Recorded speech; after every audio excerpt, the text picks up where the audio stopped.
What's up guys, how the heck are you doing? Welcome to today's vlog.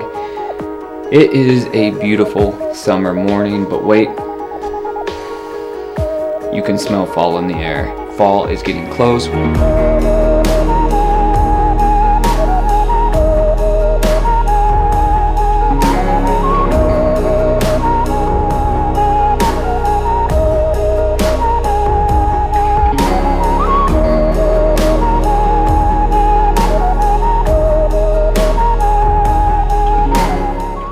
Means Halloween is getting close, which is a major holiday around my household. So it is almost time for us to decorate. Actually, it is time to decorate. It is September 1st, so I may get into that later on today. However, I did say beautiful morning because you guys know, if you're a watcher of the vlog, that I work a third shift job. I typically shoot at nighttime. I am a certified night owl, have been that way ever since I was a kid, but I am trying to flip my schedule, at least on my days off, because my son is back in school, so I sort of need to be up when he is up doing school. And I have read a couple articles over the last month or so about the human circadian rhythm. Now, all I know is it talks about your internal clock within your body and how that relates to productivity and being successful and all that other stuff. I don't believe in a lot of that crap, but I do think that me flipping my schedule is going to give me a different outlook on my days and hopefully allow me to build systems for productivity around my days more efficiently. So I want to show you guys a couple ways I am doing this, but how about that 1,000 subs, guys? You guys are freaking amazing. So hopefully by the time you're watching this video, you have already gone and commented on the 1,000 sub celebratory video. That way, here in the next few days, I can start giving away those prizes. The only reason I'm doing it a week out is I want people to get in here and I want them to comment on these videos. That way I can, you know, give people some free stuff. Do you guys know what movie this is? You probably can't see it. It looks like it's blown out, but it is one of the best horror films of all time, An American Werewolf in London. Let's talk about productivity. There's a couple systems I use. So I originally, geez, Simon's under my desk snoring, sorry. So I originally bought the M1 12.9 inch iPad to use as a productivity device. Now, it does some productive things for me, but it's not what I use for scheduling my day. So there are people that swear by using Notion and scheduling your entire life by Notion spreadsheets. I just can't do that. In my day job, I look at spreadsheets in Excel all day long, and that is all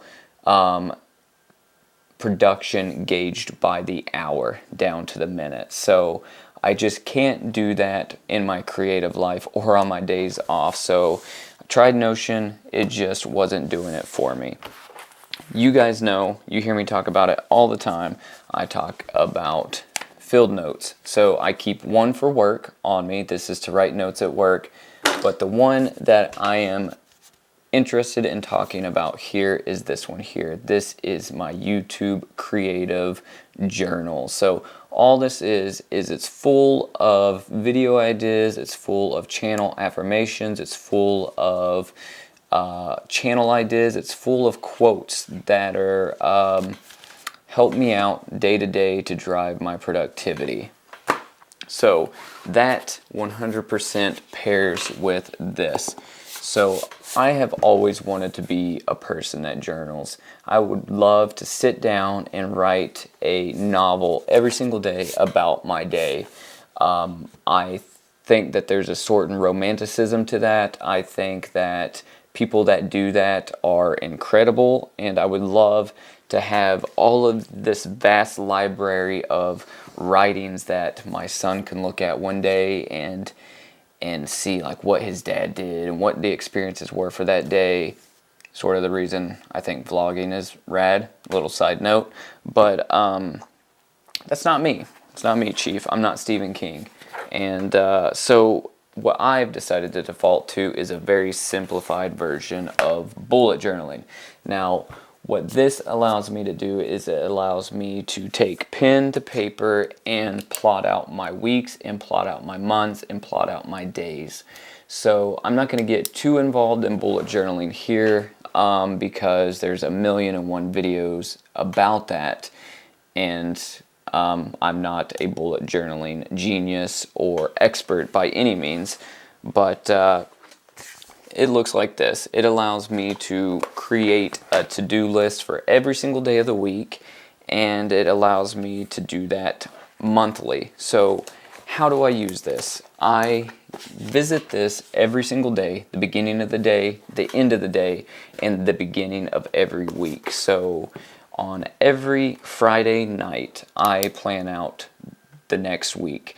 I'll go through if I know I have doctor's appointments, I know if my son has some sort of activity, or if we just have something planned as a family, as well as any freelance gigs or anything like that. I will write them down on the corresponding day, as well as just mundane tasks like walking the dog, or I'll schedule in creative stuff like shoot this YouTube video here. So I cross-reference this, I find an idea in here, and then I'll write it on a day in here.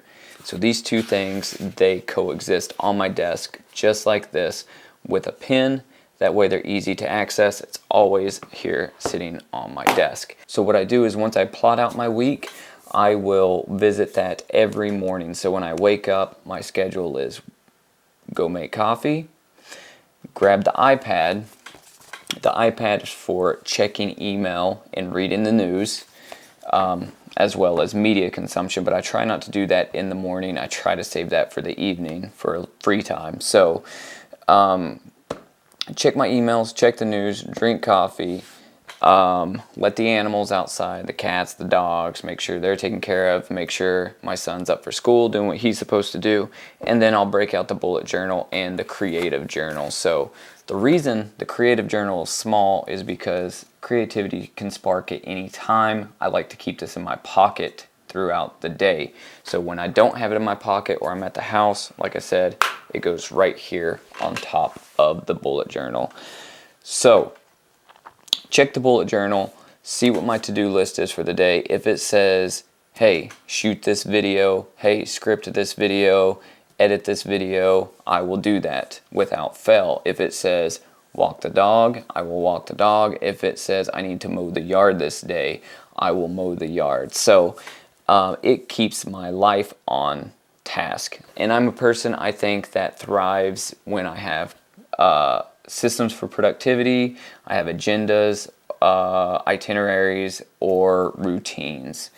And I think I've strayed really far away from that over the past 2 years as I was trying to figure out some life stuff, but I think I've got it nailed and locked back down. So that is sort of the really simplified version of how I am cracking my own routines and my own productivity code, as well as, like I said, waking up earlier. I think it has revitalized me and re-energized me to look at my days differently. So yeah, so that's essentially it.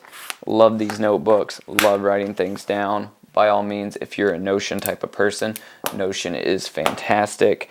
But I am also a sticky note person. I have sticky notes with little ideas or little reminders also just stuck all around my studio. So I like pen to paper. I'm that type of person, and it's working really, really well for me. So what do you guys think? Do you use a bullet journal? Do you use a creative journal? Let me know down in the comments. We're just going to continue on this day as the rest of it unfolds. I just wanted to speak a little bit about productivity. So I think it's Thrifting Thursday, so let's get it. actually first, I have to make a thumbnail for this video I just uploaded to YouTube. That's one thing that I am not great at, and that is creating thumbnails. I hate it. I hate it so much, but I realize that that is one of the most important parts of, you know, whether your YouTube channel does well or not, is your freaking thumbnails. It doesn't matter how good your video is, it comes down to one thing, and apparently that is the thumbnail. So shit, here we go. Let's make it.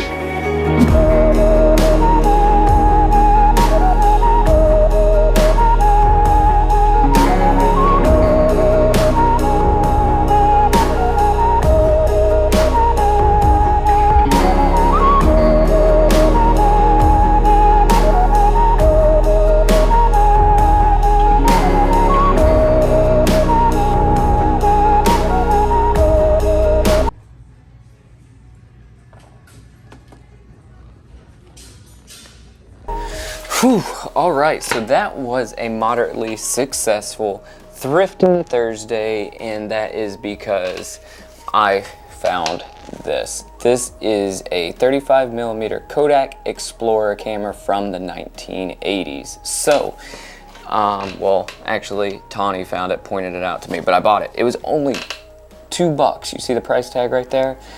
So this thing has a 35mm 4.5 lens, and it is a class 7 all weather resistant 35mm camera and shock resistant. So this thing looks ultra 1980s.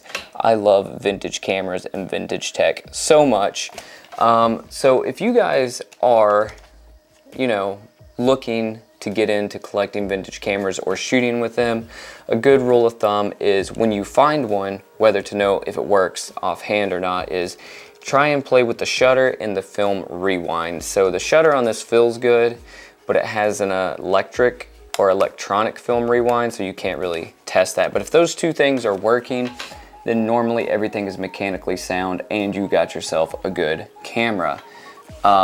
This thing is so freaking rad. It has this heavy duty latch that opens up the back film compartment here, but there's this rubber gasket, and that latch closes and prevents water or any sort of moisture from getting in there and ruining your film. So hopefully this thing works.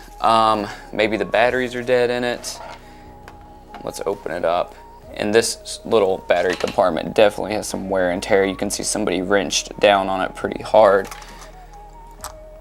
Well, there's no batteries in there, which is a good sign, because a lot of times you get these cameras and people have left batteries in there and you get all sorts of battery corrosion. There is corrosion on the contact point, so I'm gonna have to scrape that off. But I don't have double A batteries anyways. This takes 2 of them to test out to see if it works. But it wouldn't work anyways until I clean those contact points off.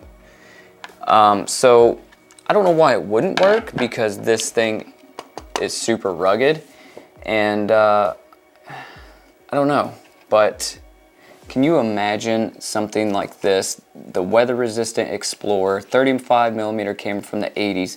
The stories this camera has told and the places this camera has gone. I live for that kind of stuff. That to me is just so freaking cool. And if it's not working, we will get it in working condition, because I do take these vintage cameras apart that I buy when they aren't working and get them operational. I've done it with a couple of 35mm point and shoot cameras, as well as I have this 1980s Polaroid camera that was a pain in the butt to freaking take apart and reassemble. But I got it working, and that was me taking all of the little shutter blades, the shutter leaves out, and the springs, and reassembling all that. Such a pain in the butt. Trying to get all of those little shutter blades lined up correctly, I don't recommend, unless you just like doing something super tedious. But what do you guys think of this camera? How freaking awesome, you know? I haven't seen one of these in the wild before. and I am glad to have one in my collection. If you guys are interested in my vintage camera collection, I would love to make a video just talking about each one. I don't buy just any vintage camera. I only buy certain ones that are something that I would actually use, or something that is just cool and sticks out to me like this, because you can find vintage cameras all day long and you can just fill your shelves up. But if you're getting particular ones because of the look or the type of image they produce or their usability, then you're going to be so much happier with your collection in the long run. If you love things camera related, make sure you subscribe, make sure you comment, and hit the bell so you don't miss any of these videos, and make sure you watch this video here so you don't miss out on any filmmaking tips, tricks, or tutorials. Guys, as always, just go shoot, and I will catch you on the next one. See ya.